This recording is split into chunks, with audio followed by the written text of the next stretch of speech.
नमस्कार फ्रेंड्स, मु दीपक महापात्र। चलतु आज आम आलोचना करवा एक सुंदर टॉपिक उपरे law of attraction of nature, प्रकृतिर आकर्षण नियम। चलतु आलोचना करवा। भगवान द्वारा रचित सुंदर सृष्टि प्रकृति संसार को बहुत किसी तेणु ये प्रकृति गोटे नियम बंधा।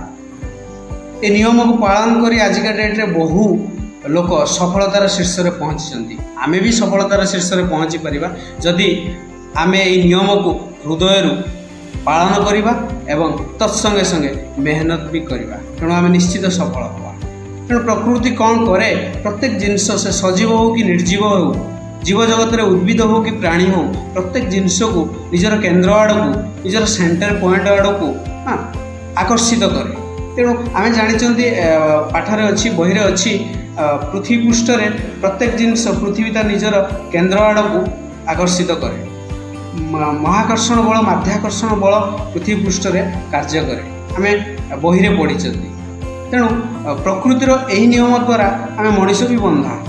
तेणु मनीष कौन करे, मनीष रक्त देह मांसधारी मनीष सी भी विभिन्न प्रकृति नहीं मनीष समाज रे बसवास करे एवं विभिन्न समय तार विभिन्न प्रकृति बदली चली था। समय अनुसार भी से प्रकृति बदलाए, तार आटिट्यूड बदलाए।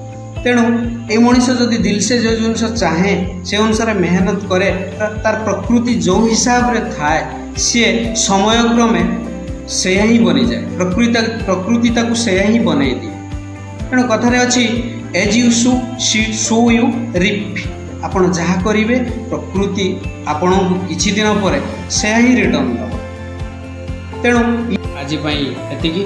जदि मो भिडियोटी आपन को भल लगे तेणु निश्चित भाव में लाइक कमेंट शेयर सब्सक्राइब करेंगे। आमर प्रयासर गोटे हिस्सा बन। धन्यवाद।